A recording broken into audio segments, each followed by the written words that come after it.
Welcome back to the channel, lads and ladies, and welcome to Dragonball Xenoverse 2.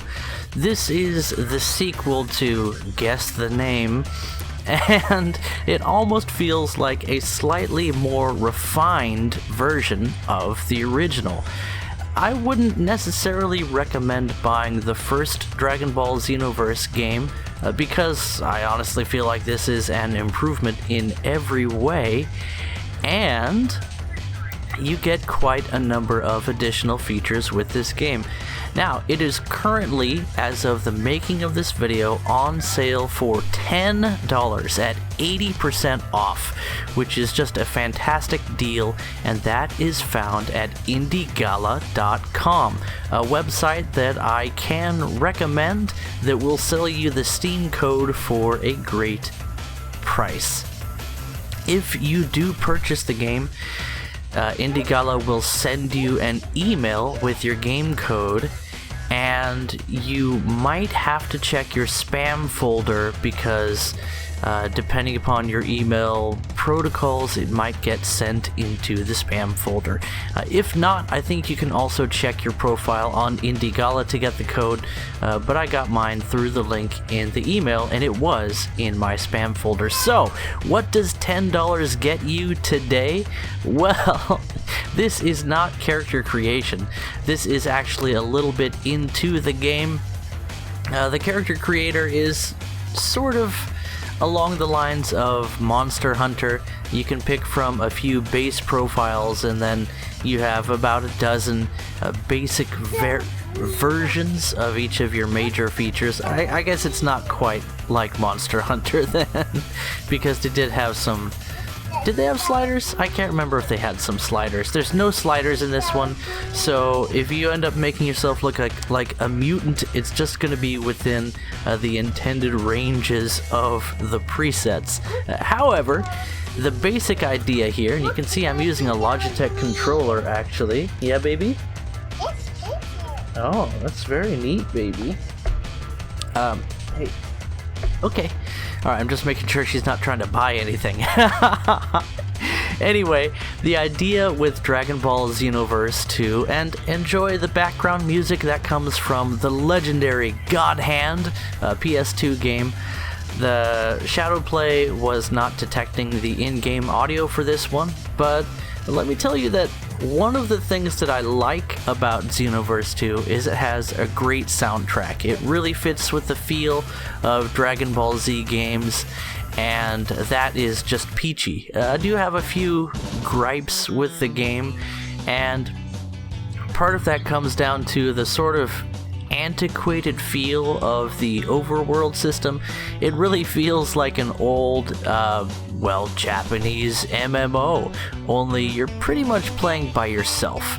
It reminds me a lot in the way the main hub area is set up, and the way the characters are sitting around waiting for you to talk to them with some standard dialogue or quests or what have you, and the occasional just wall of text that you'll get. It really feels like jumping into a game that I used to really enjoy called Dream of Mirror Online. That was another game where you could fly around as well, eventually. This is a game where you can fly around, eventually. In combat, you're allowed to fly, but for some odd reason, and I think it's because they want you to try out the vehicle feature, but they restrict your flight in the hub area until you get a flying license. Yeah, okay. We're literally going around through time, correcting the timeline on world-ending or world-threatening Dragon Ball Z events, and they don't trust us to fly through the hallways. Okay, Boomer. Anyway, I have been enjoying this game, and this is obviously not a review. It's not even a first impressions. It's sort of like a chill, let's introduce. I am looking forward to maybe springing this game on the fellas when they come over for the next game night. I think that'd be a lot of fun. and I have so much nostalgia for the Dragon Ball Z games. I've played quite a number of them, especially in the PS2 era. I know that they keep on making Dragon Ball Xenoverse games, and they keep on selling like hotcakes. Interestingly enough, the predecessor to this game was, I believe, I heard in a review that it was the highest selling Dragon Ball Z game, which is crazy because what you basically do, the premise of this game, is that you're creating your own character that inserts theirself into the Dragon Ball Z universe. So notices problems with the DBZ timeline, pounces on it. In any event, the fan fantasy is pretty clear to see in this game. The appeal is obvious, and here you can see me adjusting my stats that I get for leveling up. You get a base increase to your health, Kai, and stamina, and then you can spend extra points to enhance the rest of your abilities. And I'm a huge proponent in these action RPG style games of going for attack power. Enemies tend to become buckets of hit points, and if you can finish the fight before things turn sour, not only can you make progress faster through the game as an assassin than as a brick wall, but sometimes you have a little bit less chance to screw up. At least that's been my experience. And so far what I've noticed in this game is if you dump points into attack power for your regular attacks, you can just tear through opponents. Making multi-hit combos is dead simple in this game. And I know there are more advanced combos, but this is not really a fighting game as much as it's in the Dragon Ball Z universe. This is not your Budokai Tenkaichi. This is not your King of Fighters or Mortal Kombat or Street Fighter, any of those. It's not like Marvel vs. Capcom. Oh man, that background music is awesome. You gotta hand it to God Hand for having just a fantastic theme. Anyway, kind of lost my train of thought there. But this is really an action RPG with a Dragon Ball Z theme, and it's very simple. It's not meant to be one of those games that you have to have, spreadsheets and guides to get into. It's just a feel-good beat-em-up. This is a number cruncher that is actually fast-paced and fairly simple. And yet, there is a range of control available in combat. It feels a lot in battles like the Budokai games or the early Dragon Ball Z games for PS2 and PS3. I think they came out for Xbox and 360 as well, but I have the most experience with Dragon Ball Z Budokai Tenkaichi 3. Is that it, or was it Budokai 3? Anyway, they get a little bit complicated. That's what happens when you have a game come out every year or two. The names get a little bit crazy, especially with the naming schemes popular back in the day. But here you can see me just wailing on Krillin. Now I'm a level 2 character, I think, and you can see that we're just bopping all around the field. And what we're really doing is engaging in a dash attack and then a series of light attacks, and then we shoot some energy balls at him. And that is one of the longer base combos in the game, and it doesn't always work out. That's one of my sort of, gripes with the game that is a carryover from those other Dragon Ball Z games, and it seems especially prominent in this one. You can see that we start on the ground, but as soon as we begin a combo, we're in the air, and the fight just goes everywhere. Your opponent moves around in a three-dimensional plane, and it can be tricky to set up an extended combo because you're never sure if you're going to be spiking. The controls tell you if you're going to be spiking someone down or launching them up or blasting them away from you with your power hit that ends the base combo, but all sorts of things can happen to interrupt that, and that actually, while it is something of a gripe that it's less reliable to set up a long extended combo, Now that I think about it, it also makes the game a bit more dynamic. You don't just set up your 56 hit combo that takes away 3/4 of the enemy's health and then rinse and repeat once to win a match. You do look at what's going on, and your responses are pretty simple, but just setting up the proper timing and knowing when to switch to a defensive set of moves is something that makes this truly action RPG.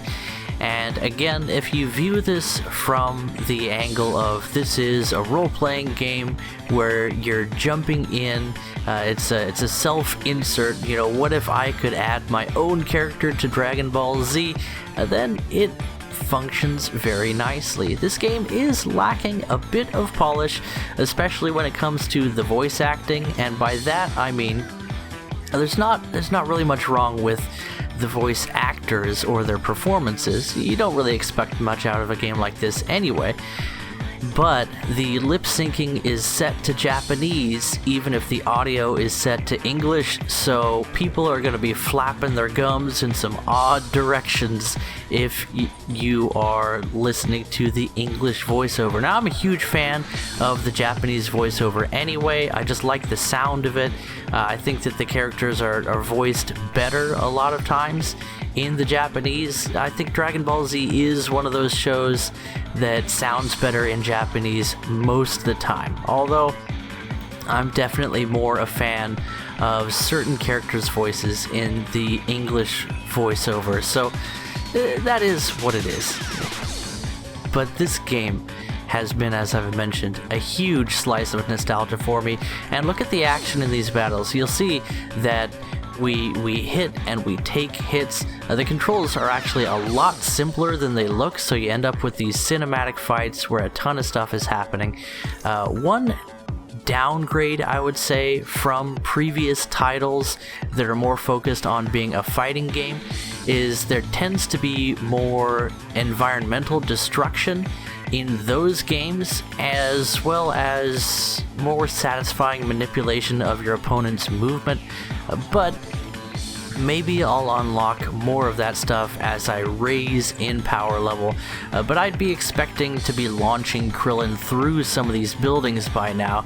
You can see that we broke some glass and we might be able to knock some things down, but the absolute devastation that was a feature, yeah, you can see that we're actually bouncing off of some of these walls instead of flying through some of these buildings. This is not a completely destructible stage, so that is something that I really enjoyed about other entries in the Dragon Ball fighting series, that you could just absolutely wreck a stage and you felt like a serious battle went down.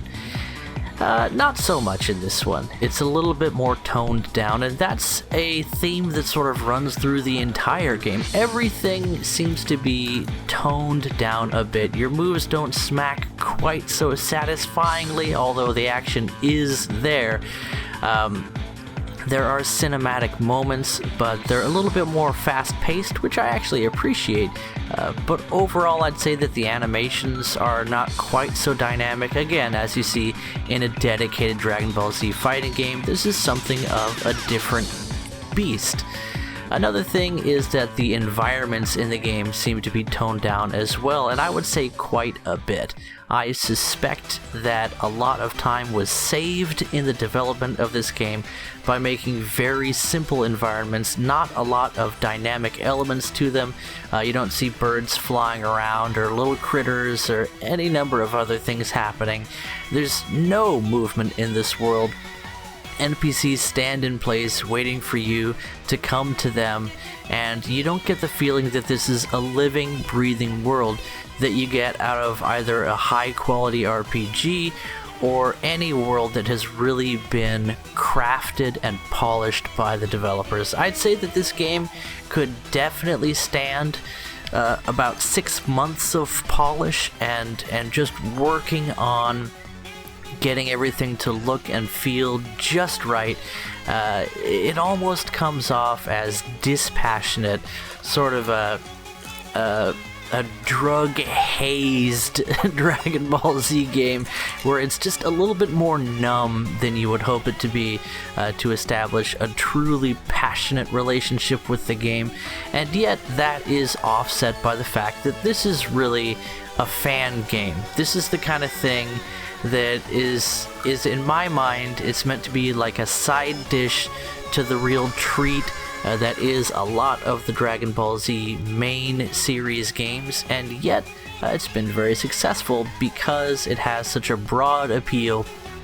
You get to build your own character. As far as the story goes, I'm not impressed. I've just been having a good time bopping around town and learning from some of my favorite Dragon Ball Z characters and just building my power. I'm kind of a glutton for that. I loves me some level ups. I like to be overpowered, and I like to grow and build my repertoire. So this early gameplay that you'll see from me is just entirely not progressing the story, but running around in the central hub and building my strength. So, nonetheless, it's been fun. We're just about to, I think, yes, this is the one where we're unlocking the Destructo Disc, which I've always thought is one of the coolest attacks in the entire Dragon Ball Z universe. There was this idea that it would cut through anything, and even Frieza uses a version of the attack and nearly destroys himself in the process, being unable to prevent his Super Destructo Discs from cutting him to pieces. What a satisfying end. Well, a satisfying ellipsis to a stinky villain from the Dragon Ball Z series. Anyway, I will always be a fan of Destructo Disc, even if it doesn't slice people in half the way you want it to. It's just plain cool, and you know what? I think Krillin's pretty cool. He sort of comes off as a dweeb, and I can relate to that, and he's the strongest human in the world in a show where humans are, well, they're pretty much not all that impressive. And then we have Yamcha, who again, he's got that coolness factor, but he's got no real power. He never really stood out. But you know what? Sometimes when someone is weak and they're trying their hardest, it's even more inspiring. In any event, what can I say about this game? It's well worth $10. I would love if you have any interest in the Dragon Ball Z style fighting games. I think that it's not going to be, again, the most satisfying technical experience. The animations, the strategy, the area destruction levels, none of those rise to the level of the main Dragon Ball Z fighting games, but what you get is an entry that doesn't feel bad or sloppy for the most part, from what I can tell. It does feel a little bit unpolished, but again, it's $10 right now, and that is dirt cheap for the amount of gameplay you can get out of this one. It really is something that fits my personality very well. It's a game that I can pause to take care of my kids, or to rush into the kitchen and find out what they are washing their hands with. And it's also a game that you can play the single player mode quite a bit, and it almost feels like, again, sort of like a sandbox Dragon Ball Z game, and it's probably the closest thing that you can get to a quality single player experience in the Dragon Ball Z universe right now, especially for $10. There is some DLC available for this game that on sale is going for $15, and another one that's going for around $10. I looked at what's in the DLC. I don't think it's necessary at all to enjoy the game. But if you want to spend some extra money on that, that's on sale as well. It's almost ridiculous to pay more for the DLC than for the base game, but that seems to be the world we live in these days. Anyway, my character has grown fairly strong here, leveling up very rapidly, and that's another advantage of this not being a free-to-play game. I could really see this being a free-to-play MMO. This format would carry over very easily to that, and I'm glad they didn't go that direction, because then I wouldn't be making progress like I am now. Sanud, a fellow student NPC, is gonna challenge me to a fun sparring match. She says, don't hold back on me because I'm a girl, because I won't be holding back. Well, you know what? We've done nothing but mash go on the murder button when it comes to our ability to deal damage. A little bit of a different intro here. Is this the way it looks when you duel against another human player? I don't know, but Sanuj said she wouldn't be going easy on me. Her first attack, a 21 hit combo that takes down a large chunk of her health bar. That makes me think we just might be bullying this NPC. Oh geez, Sanuj, if you were holding back, now is the time to stop. There we go, a few punches. Did you see my health bar move at all? I did mention that I like becoming overpowered. Sanud, are you gonna start fighting me now, or are we still in the warm-up phase? Are you doing okay? You seem... Are you... Oh god, we killed her. Anyway, that is Dragon Ball Z... what's the name of this game? Anyway, I already told it to you. Think about picking it up for $10 on Indie Gala. I had a lot of fun with it, and I'll keep playing it. Catch you guys in the next one. Bye-bye. Xenoverse 2, you dumbass!